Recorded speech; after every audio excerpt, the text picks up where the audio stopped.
Hello दोस्तों, welcome to IUPSC। और हम बात करेंगे गवर्नर की सिचुएशनल डिस्कशन क्या क्या है। अभी तक हमने पीछे ये देखा कि गवर्नर के पास जो कॉन्स्टिट्यूशनल डिस्कशन है हमने उसको डिस्कस कर लिया था, और इनके पास क्या सिचुएशनल डिस्कशन क्या क्या है। तो देखिए, जो सिचुएशनल डिस्कशन हमारे प्रेसिडेंट के पास थी, बाई एंड लार्ज मोर और लेस उसी तरह का है। कैसे? ये हिडन डिस्कशन है derived from the political situation such as कि appointment of the CM when no party has a clear cut majority in the state legislative assembly। वहां पे हंग पार्लियामेंट है। हंग पार्लियामेंट कहाँ पे हुआ है? स्टेट लेवल पे। लेजिस्लेटिव असेंबली में क्लियर मेजोरिटी किसी की नहीं है। तो जो मेजोरिटी हमने पीछे डिस्कस किया था ना कि मान लीजिए लेजिस्लेटिव असेंबली है यूपी की, यहाँ पे 400 सीटें हैं, बीजेपी को मिल गई 100, एक दूसरी पार्टी को मिल गई 100, तीसरी पार्टी को मिल गई 50, एक को मिल गई 80, ओके, और दूसरे को मिल गई 70। अब क्या है कि यहाँ पे किसी भी पार्टी के पास क्लियर मेजोरिटी नहीं है ना। चलो 150 कर देते हैं, ये 150, बीजेपी को बढ़ा देते हैं 150। 4 पार्टी है, यहाँ पे क्या सीन है कि किसी के पास क्लियर मेजोरिटी नहीं है। अब देखिए क्या है कि ये बीजेपी है, ये कांग्रेस है, ये आप पार्टी है, ये कोई अन्य दल है हमारे पास।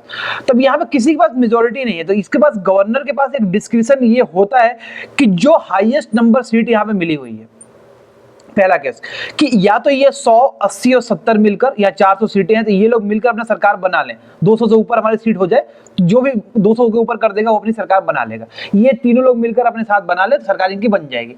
अब ये लोग नहीं बना रहे तो क्या होगा कि ये जो 150 सीट मिली है इसको बुलाए जाएंगे, इनके जो लीडर हैं पार्टी के, उनको हो सकता है कि ओथ भी दिला दी जाए CM की। ओके, ओथ दिलाने के बाद ये बोला जाएगा, गवर्नर ये बोलेंगे कि तुम जाओ, ये जो 3 पार्टी से इनसे बात करो, कोएलिशन बनाओ, अपनी कुछ सीटें को इधर उधर बांटो कि भाई आप डिफेंस तुम ले लेना, फाइनेंस तुम ले लेना, मैं लॉ एंड ऑर्डर ले लूंगा, है ना। इस तरह से सीटों को बांटो।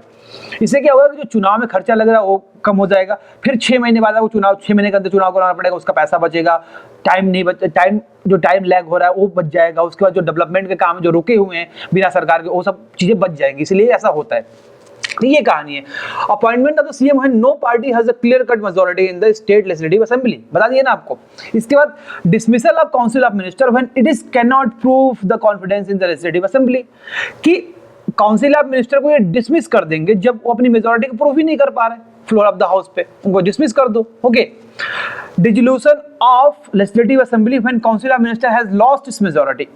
तो अब देखिए, जो काउंसिल ऑफ मिनिस्टर ने अब मेजॉरिटी ही उनके पास नहीं है तो किसके एडवाइस पे काम करेंगे? करना ही नहीं है भाई, जब वो मेजॉरिटी ही नहीं है तो डिसोल्यूशन ऑफ लेजिस्लेटिव असेंबली खत्म कर दिया जाएगा। लेकिन कुछ और सर्टेन रिस्पांसिबिलिटी दी गई है, और कुछ सर्टेन रिस्पांसिबिलिटी कुछ स्टेट में, हमारे इंडिया के कुछ स्टेट में दी गई है कि कुछ स्टेट के कुछ पार्ट के लिए आपको ये काम करना है, और उसके लिए डायरेक्शन कौन इशू करेंगे? प्रेसिडेंट उसके लिए डायरेक्शन इशू करेंगे। उसके अकॉर्डिंग में काम करेंगे कौन? गवर्नर। देखिए, गवर्नर फिर जब जैसे प्रेसिडेंट ने हमारा डायरेक्शन इशू कर दिया तो गवर्नर क्या करेंगे? कंसल्ट करेंगे वहां के काउंसिल ऑफ मिनिस्टर से, मीनवाइल चीफ मिनिस्टर से, act finally on his description. मतलब कि देखिए भाई, वो प्रेसिडेंट साहब ने बोला है गवर्नर साहब को कि आपको ऐसा काम करना है, तो गवर्नर साहब क्या करेंगे कि वहां के काउंसिल ऑफ मिनिस्टर से, वहां के चीफ मिनिस्टर से बात करेंगे। लेकिन फाइनली डिस्क्रिप्शन किसका होगा? फाइनली डिसीजन कौन लेगा? गवर्नर। मतलब ये aid and advice of council of minister पे काम ये नहीं करेंगे। मेनली पापा कौन है यहाँ पे? प्रेसिडेंट साहब। वो क्या करेंगे?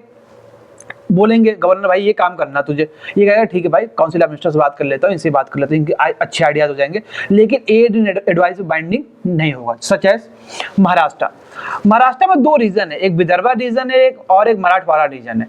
विदर्भा रीजन और मराठवाड़ा रीजन सेम गुजरात में 2 रीजन है, सच एज सौराष्ट्र रीजन और कच्छ रीजन। तो ये 2 रीजन, ये जो 4 रीजन आप देख सकते हैं, 2 महाराष्ट्र में है, 2 गुजरात में, ये काफी बैकवर्ड है। अब बैकवर्ड है तो इन्हें डेवलप तो करना पड़ेगा। तो प्रेसिडेंट साहब बोलेंगे गवर्नर से कि सुनो भाई, ये रीजन हमारे बहुत पिछड़े हुए हैं, तो यहाँ पे एक डेवलपमेंट बोर्ड बनाओ। डेवलपमेंट बोर्ड बन गया।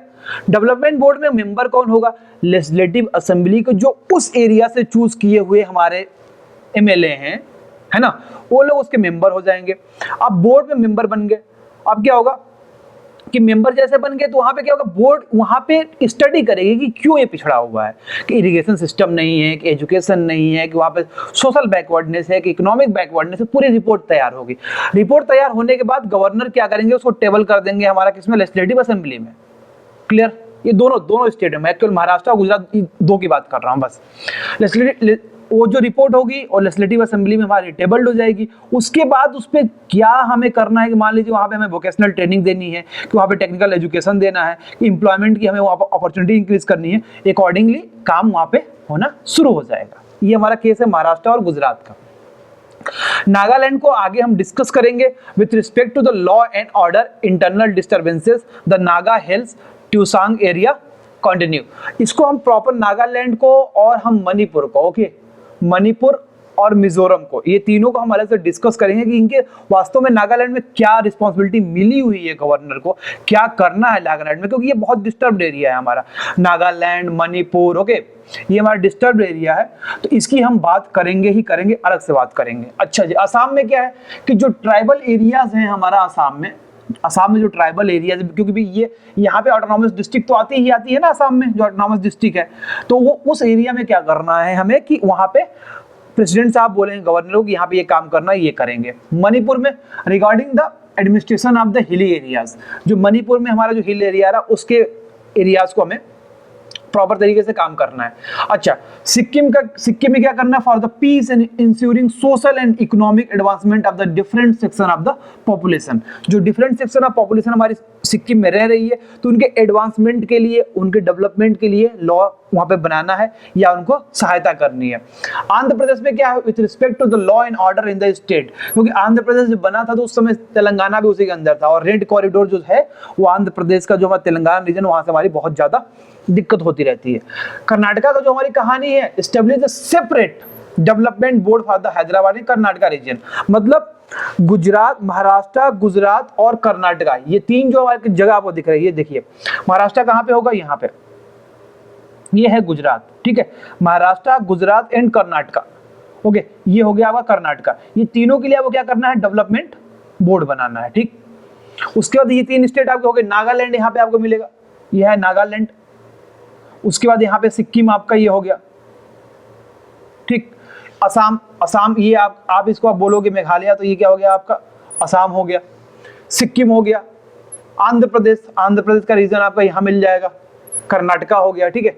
तो ये आपके 8 स्टेट आपको दिखने चाहिए, 1 2 3 4 5 6 7 8 स्टेट में काम दिया गया है, ओके।